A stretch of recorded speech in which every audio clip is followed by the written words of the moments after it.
오늘 말씀에 보면 안식일에 예수님과 제자들이 1박 4일을 통과하여 지나가는 것을 보게 됩니다.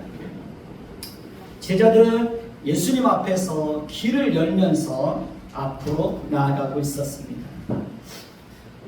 바로 그때 제자들은 배가 고파서 밀 이삭을 잘라 껍질을 벗겨 밀을 먹었습니다. 이 모습을 본 바리새인들은 제자들과 예수님을 비판하며 이렇게 말했습니다. 오늘 2장 24절 한번 보십시다. 24절에 보면 바리새인들이 예수께 말하되 보시오 저들이 어찌하여 안식일에 하지 못할 일을 하나이까.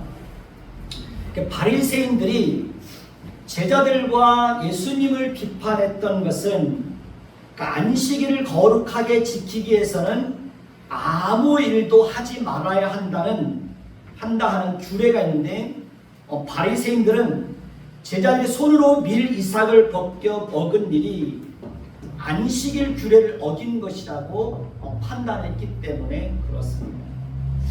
예수님께서는 바리새인들의 비판에 대하여 구약의 구체적인 사건을 예로 들어서 바리새인들의 비판이 잘못되었다는 것을 지적하였습니다.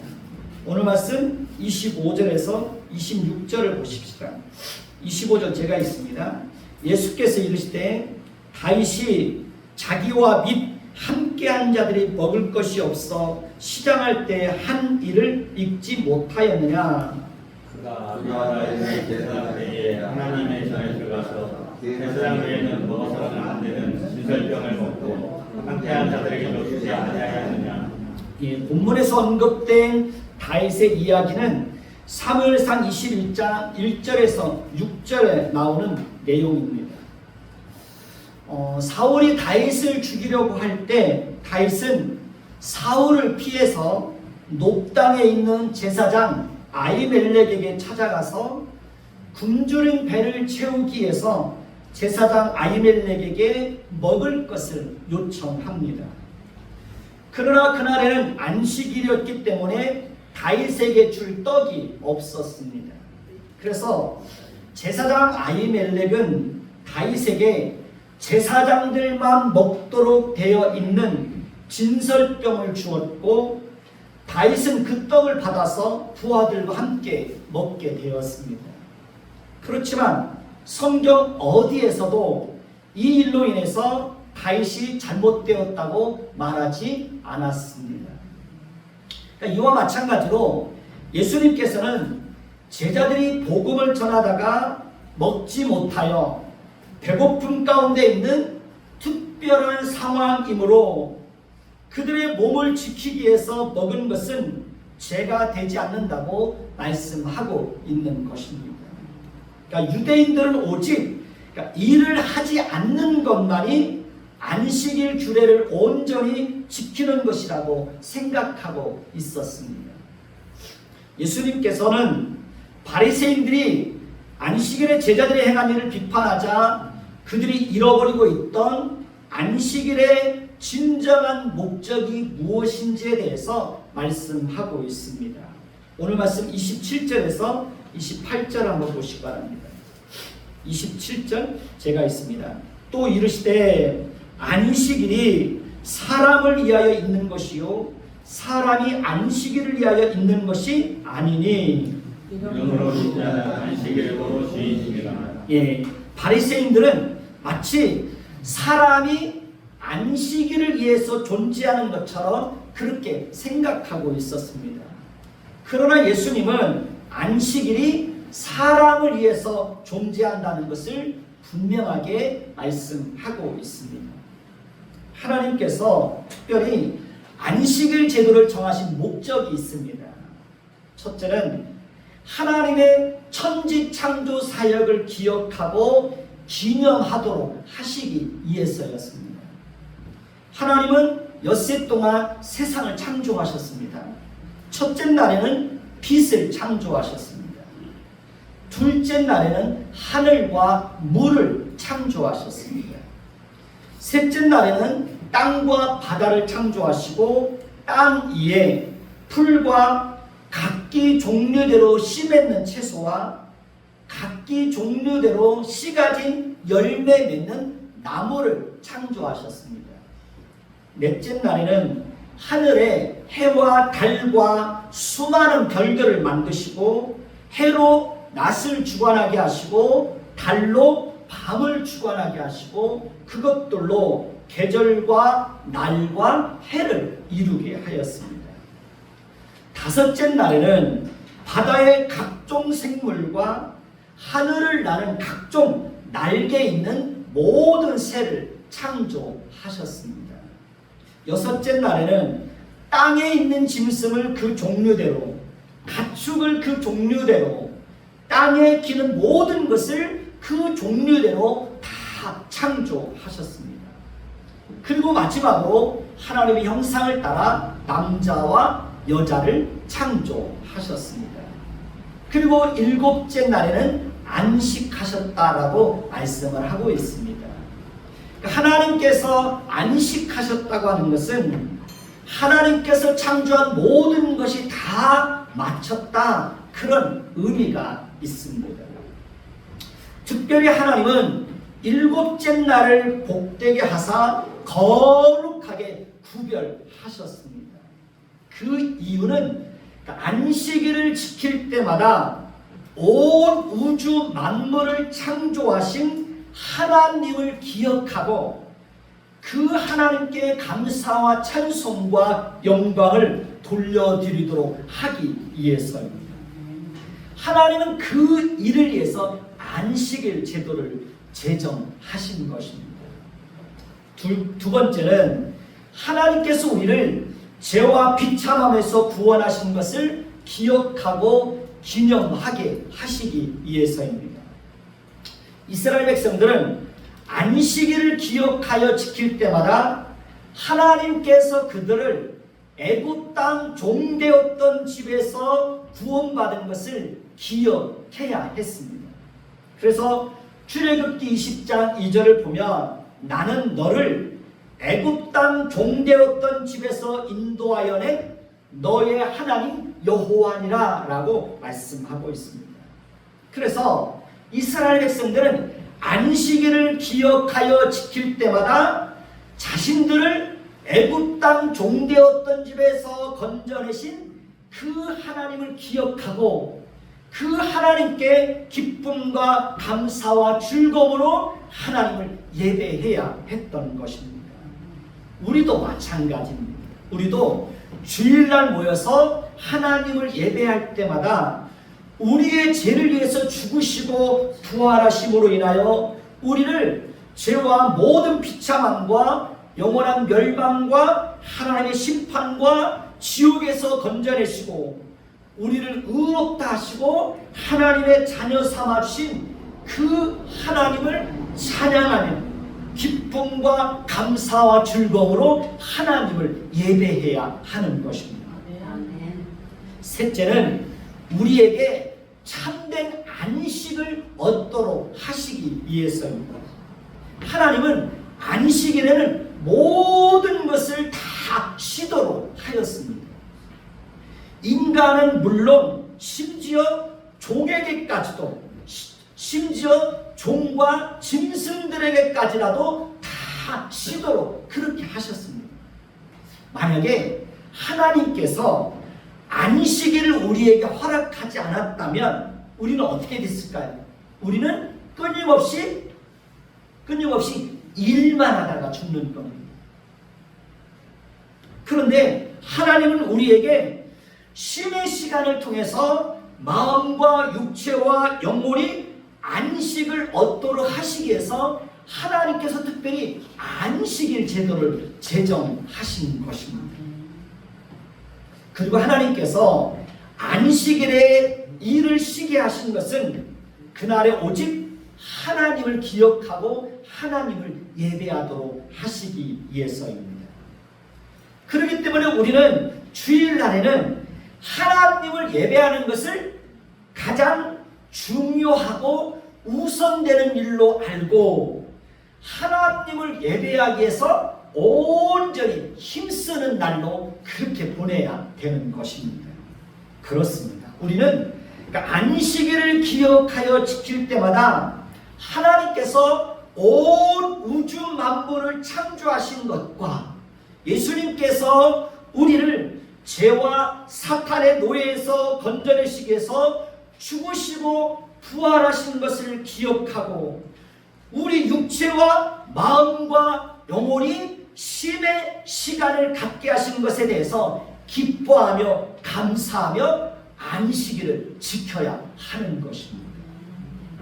지금 우리는 안식일을 지키지 않고 예수님께서 우리의 죄를 위해서 죽으시고 부활하신 날을 기념하고 기억하기 위해서 안식 후 첫날인 주일, 오늘 주일을 지키고 있는 것입니다. 예수님은 분명하게 말씀하셨습니다. 안식일의 주일은 주님이시다. 안식일의 인자는 안식일의 주인이다 라고 말씀을 하셨습니다. 그러니까 안식일의 주인은 사람이 아니라 예수님 자신이라는 겁니다. 따라서 우리는 예수님께서 안식일을 제정하신 목적과 의도에 맞게 안식일을 지켜야 하는 것입니다. 그러니까 안식일에 우리가 해야 될 가장 중요한 일은 뭐예요? 하나님을 예배하는 겁니다. 그리고 선을 행하고 긍휼을 베푸는 겁니다. 그것이 주일에 우리가 해야 될 가장 중요하고 우선되는 일입니다. 당시에 하나님께서 이스라엘 백성들이나 종이나 나그네나 심지어 짐승들에게까지라도 아무 일도 하지 말고 쉬게 한 것은 하나님께서 종이나 짐승들에게까지라도 안식과 긍휼을 베풀고자 하였기 때문에 그런 것입니다.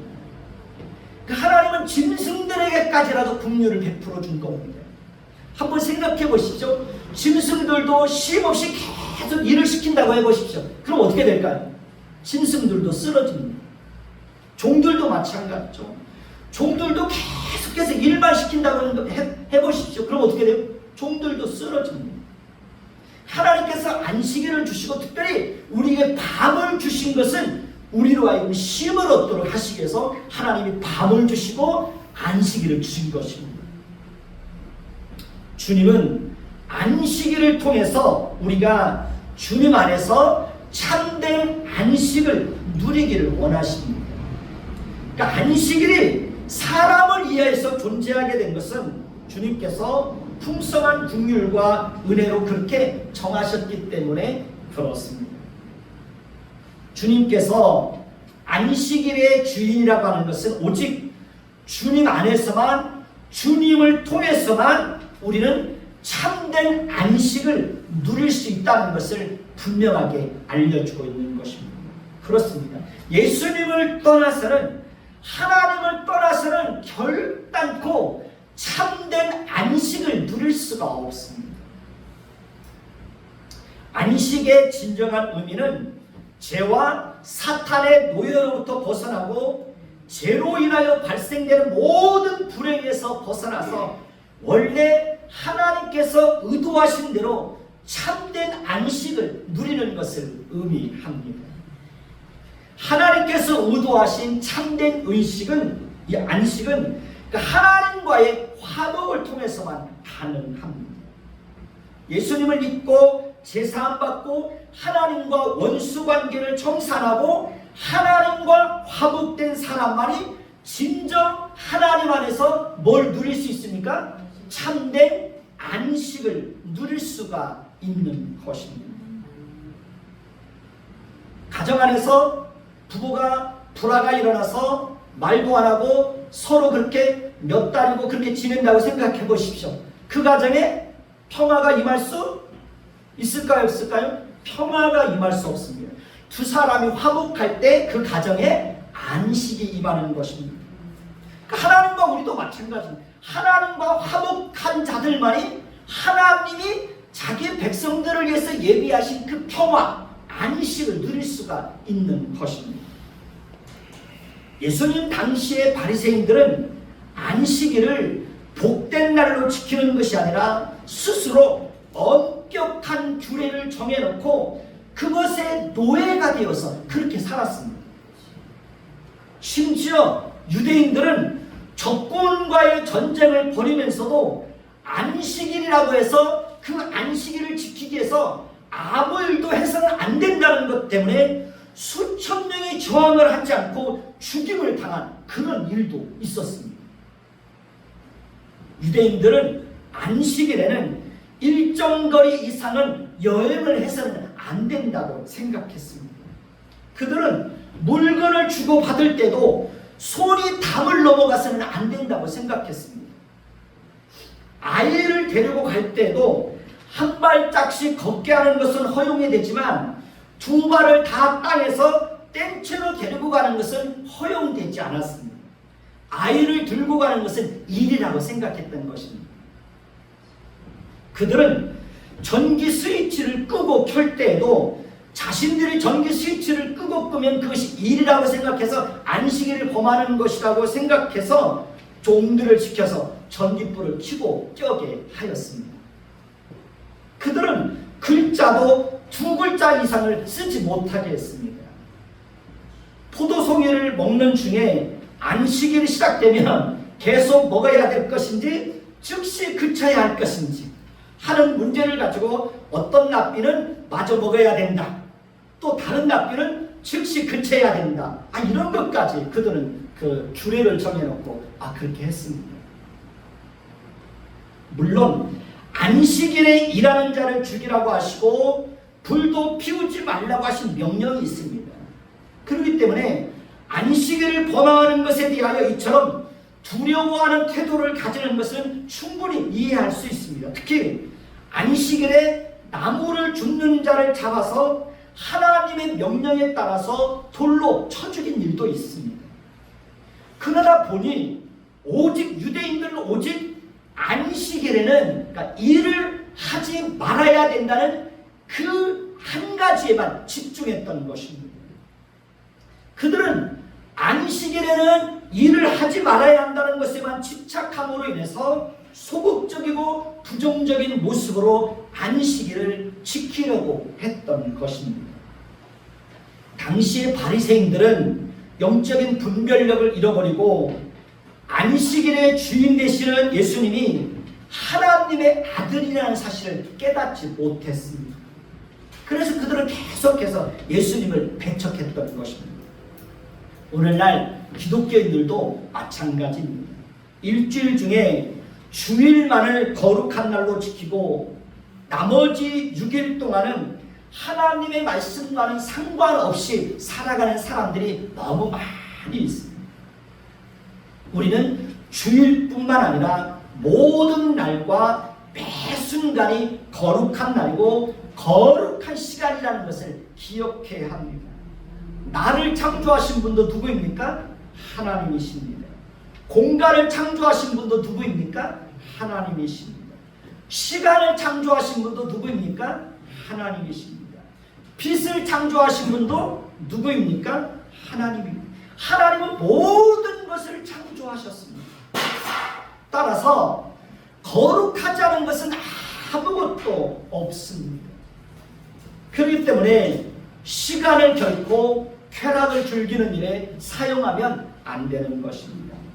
매 순간 감사하고 기뻐하고 하나님의 인도하심을 따라서 성실하고 정직하고 최선을 다해서 살아야 하는 것입니다. 모든 공간도 그 공간을 창조하신 분이 하나님이시니까 모든 공간 속에서도 마치 하나님을 예배하는 자처럼 그렇게 살아야 되는 것입니다. 마가복음 3장 1절에서 6절의 내용을 보면 다시 안식일에 대한 논쟁이 계속되고 있는 것을 볼 수가 있습니다. 예수님께서 다시 해당에 들어가시니 한편 손 마른 사람이 거기 있었습니다. 손 마른 사람은 한쪽 손이 오그라들어서 못 쓰게 된 사람입니다. 해당에 참여한 사람들 중에 예수님이 안식일을 범하는지를 확인하기 위해서 예수님을 엿보는 자들이 있었습니다. 마가복음 3장 2절을 한번 보십시오. 마가복음 3장 2절입니다. 같이 봅니다. 사람들이 예수를 고발하려 하여 안식일에 그 사람을 고치는가 주시하고 있거늘. 그러니까 바리새인들은 예수님을 고소할 만한 합법적인 꼬투리를 찾고 있었습니다. 그런데 마침 예수님께서 들어가신 회상에 손 마른 사람이 있었습니다. 손이 오그라들어서 손을 쓸 수 없는 사람이 있었습니다. 바리새인들 그 안식일 규례에 의하면 안식일에는 생명이 이급한 사람 외에는 고칠 수가 없었습니다.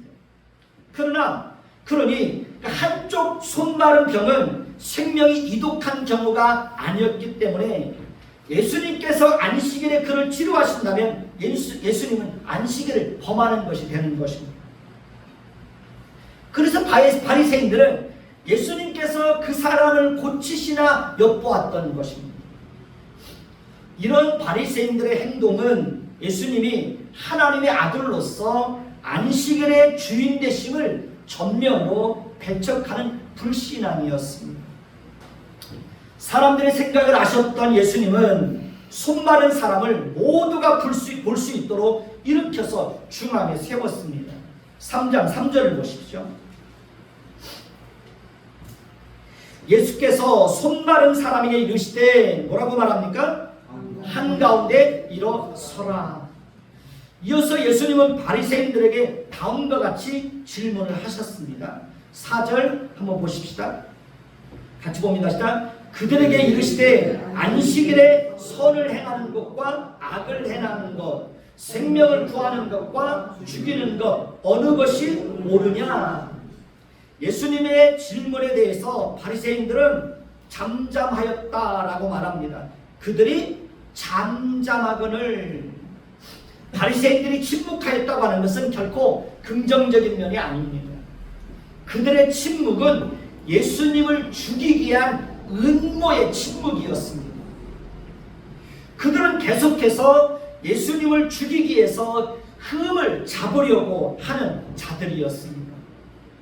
예수님은 그들의 가르침을 하나 둘씩 무너뜨리셨습니다. 왜냐하면 그들의 가르침이 지나치게 하나님의 말씀을 율법적으로 해석해서 본래 하나님이 의도하셨던 말을 크게 왜곡하고 있었기 때문에 그렇습니다.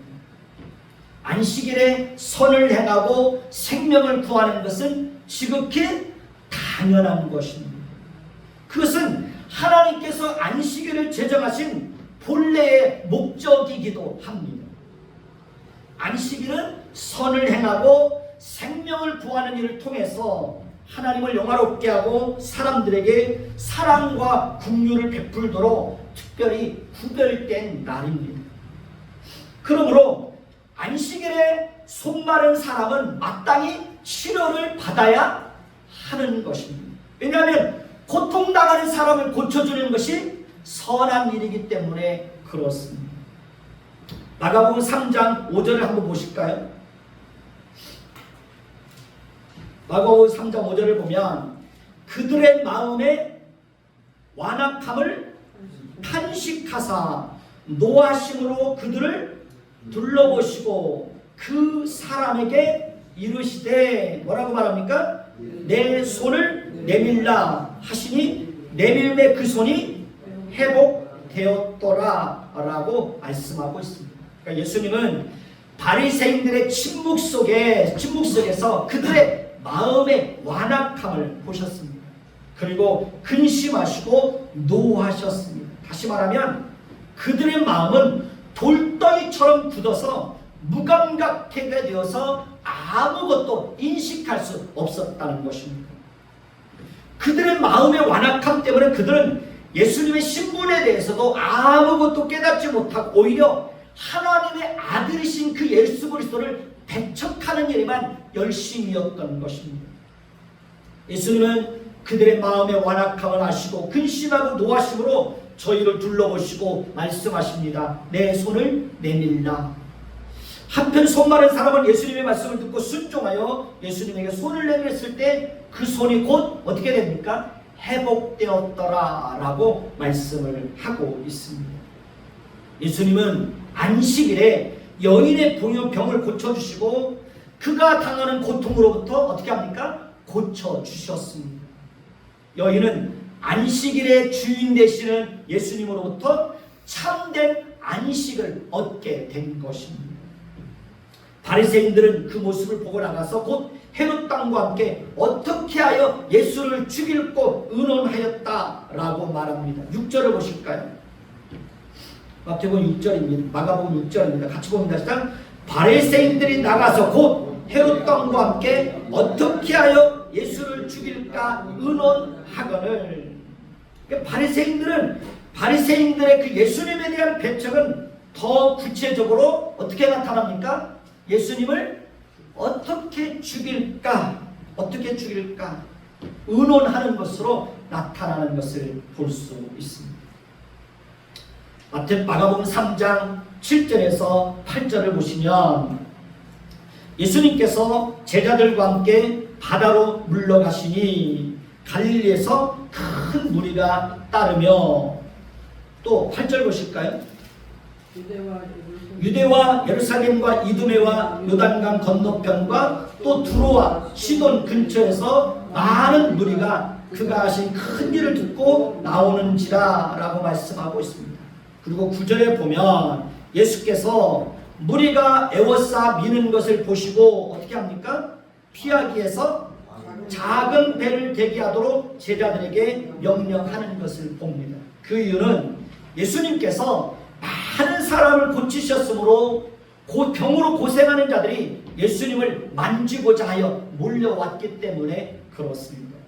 그러나 주목할 것은 이때는 예수님께서 자신을 찾아온 무리들의 병을 고쳐주는 일을 하지 않았다는 것입니다. 왜냐하면 예수님께서 이 땅에 오신 궁극적인 목적이 그들에게 기적을 베풀고 병을 고쳐주기 위해서 오신 것이 아니기 때문에 그렇습니다. 예수님은 그들이 예수님 자신을 단지 병을 고치는 의사 정도로만 인식하는 것에 대해서 매우 염려하셨던 것입니다.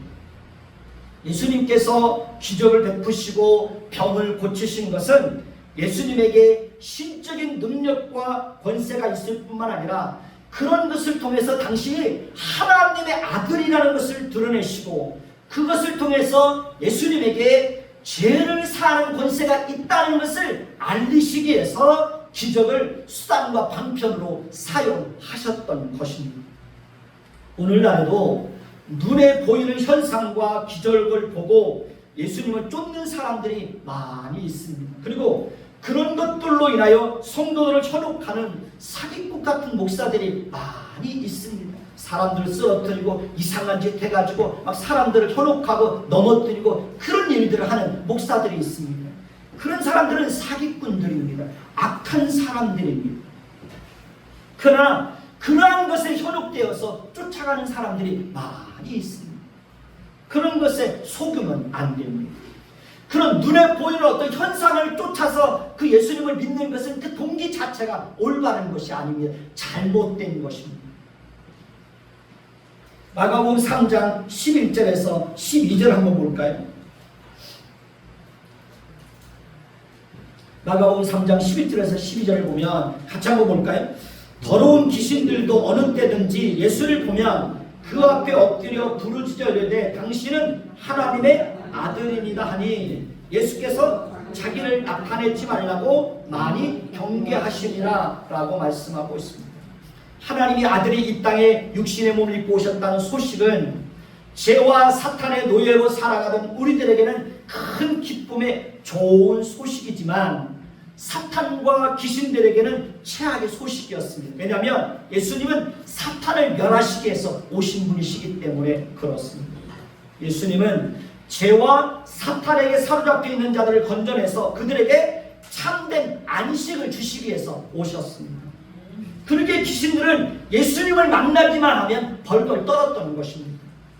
예수님이 어떤 분인가를 알고 예수님에게 어떤 능력이 있는지를 알았기 때문에 귀신들은 예수님 앞에 그렇게 두려워 떨었던 것입니다. 예수님은 바로 그 권세와 능력을 제자들에게도 주셨고 우리에게도 주셨습니다.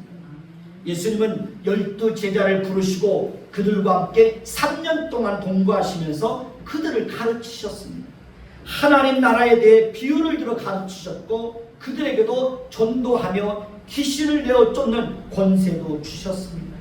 마가복음 3장 13절에서 15절 한번 보실까요? 마가복음 3장 13절에서 15절을 한번 보십시다. 같이 봅니다. 또 산에 오르사 자기가 원하는 자들을 부르시니 나아온지라. 이에 12를 세우셨으니 이는 자기와 함께 있게 하시고 또 보내사 전도도 하며 귀신을 내어 쫓는 권능도 가지게 하려 하심이라. 12명의 제자들이 예수님의 제자로 부름을 받았다고 하는 것은 그들 자신에게는 큰 영광이라고 할 수 있습니다. 왜냐하면 예수님께서 그들 예수님의 대리자로서 사역을 감당하도록 부름받은 자들이기 때문에 그렇습니다. 예수님께서 이 땅에 죄와 사탄의 종으로 살아가는 자들을 구원하기 위해서 오셨던 것처럼 예수님은 이제 그 일을 누구에게 맡기시는 겁니까? 제자들에게 맡기기 위해서 그들을 택하시고 그들을 가르치셨던 것입니다. 하나님께서 이 땅에 교회와 목회자를 세워주시고 우리를 불러주신 것은 아직도 하나님을 알지 못하고 죄와 사탄의 노예로 살아가는 사람들을 건져내서 그들로 하여금 그리스도 안에서 참된 안식을 누리게 하시기 위해서입니다. 우리는 그리스도 안에서만 참된 안식을 누릴 수 있다는 사실을 기억해야 합니다. 그러니까 하나님을 떠나서는 결코 하나님이 주시는 참된 안식을 누릴 수가 없습니다. 물론 영원한 안식은 이 다음에 하나님 나라에서 누리게 되지만 우리는 이 땅에서 그리스도 안에서 하나님 나라에서 누리게 될 그 안식을 이 땅에서도 마음껏 누리면서 살 수 있습니다. 우리는 그 안식을 우리만 누리면서 살려고 해서는 안 됩니다. 그 안식을 누리지 못하고 살아가는 많은 사람들에게도 복음을 전해서 그들도 우리와 같이 하나님 안에서 하나님이 주시는 안식을 누리면서 살 수 있도록 그렇게 해야 합니다. 하나님은 우리에게 진정한 자유와 평화와 안식을 주시는 분입니다. 하나님이 어떤 분인가를 아는 것만큼 말씀을 바르게 아는 것만큼 그 말씀 안에서 하나님 안에서 참된 자유와 평화와 안식을 누릴 수가 있는 것입니다. 요즘에는 너무나 많은 사람들이 근심과 불안과 두려움에 사로잡혀서 살아가고 있습니다. 요즘에는 청년들이 꿈을 잃고 살아가고 있다고 말합니다. 요즘에는 많은 청년들이 방 안에만 있고 바깥을 나오지 않고 그렇게 살아가는 청년들이 수십만 명이 된다고 그럽니다. 왜 그렇게 많은 사람들이 불안과 두려움과 그렇게 두려움 속에서 살아가고 있는 것입니다. 하나님을 모르기 때문에 그러는 것입니다. 하나님을 바르게 알면 우리는 세상에 줄 수 없고 세상에 알 수 없는 하나님이 우리에게 주시는 큰 평안이 있습니다. 하나님이 주신 평안이 우리에게 임할 때 우리는 참된 안식을 누릴 수가 있는 것입니다. 예수님께서 부활하시고 난 이후에 제자들에게 두려움과 불안과 공포 속에 사로잡혀 있는 제자들에게 예수님이 첫 번째 하셨던 말씀이 무엇인지 아십니까? 내가 너희에게 평안을 주노라. 예수는 우리에게 돈을 주는 것이 아니라 예수는 우리에게 평안을 주시기를 원합니다. 여러분들 속에 평안이 있습니까? 안식이 있습니까? 영혼의 쉼이 있습니까? 우리에게 평안을 주시는 분은 하나님밖에 없습니다. 아무리 힘들고 어려워도 하나님이 우리에게 주신 그 평안이 있다면 얼마든지 어떤 고난도 극복하고 이겨낼 수가 있는 것입니다. 그러나 마음의 평안이 없으면, 마음의 평안이 무너지면 작은 고난 앞에서도 무너지는 것입니다. 여러분이 여러분 자신을 위해서 뭘 기도합니까? 여러분 자녀들을 위해서 뭘 기도합니까? 하나님이 주시는 평안을 구하십시오. 하나님께서 평안을 달라고 기도하십시오. 이번 주 내내 제가 여러분들을 위해서 기도했던 게 뭔지 아십니까? 하나님 평안을 주세요. 세상이 줄 수 없는 평안, 세상이 알 수 없는 평안, 하나님이 자기 백성들에게 주시는 그 참 평안, 그 평안으로 인하여 하나님 안에서 참된 안식을 누리며 살 수 있도록 하나님 도와주세요. 여러분, 제가 있는 곳에는 평안과 안식이 임할 수가 없습니다. 교만한 자들에게도 평안과 안식이 임할 수가 없습니다. 성품이 다듬어지지 않아서 거친 성격을 가지고 있는 사람들의 마음속에는 절대로 평안과 안식이 임할 수가 없습니다. 그렇기 때문에 우리는 하나님이 주시는 참된 평안과 안식을 누리기 위해서는 죄를 멀리해야 됩니다. 항상 겸손해야 됩니다. 하나님의 성품을 닮아가기 위해서 끊임없이 노력해야 됩니다. 여러분 속에 만약에 하나님의 성품이 충만히 구한다면, 그래서 여러분들이 하나님의 성품을 따라서 살아간다면, 하나님의 성품을 따라서 가정을 이루고 하나님의 성품을 따라서 자녀를 대하고 이웃을 대하고 여러분 주변 사람들을 대하면서 그렇게 살아간다면 여러분들의 삶 가운데 진정 하나님이 여러분들에게 주시고자, 하나님이 우리에게 주시고자 하시는 그 참된 평안과 안식을 누리게 될 것입니다. 그러나 죄 가운데 빠져있고 늘 교만한 마음을 가지고 있고 거친 성격을 가지고 살면 절대로 평안을 누릴 수가 없습니다. 여러분, 하나님 앞에 평안을 구하십시오. 이 나라에도 평안을 구하십시오. 이 나라가 얼마나 무질서하고 얼마나 혼란합니까? 얼마나 시끄럽습니까? 이 나라에 평안을 주시고 교회에 평안을 주시고 여러분 가정에 평안을 주시고 여러분 자녀들에게 하나님께서 평안을 주시기 위해서 기도하십시오. 그것이 최고의 도움입니다. 이제 들은 말씀을 기억하면서 함께 기도하는 시간을 갖도록 하겠습니다.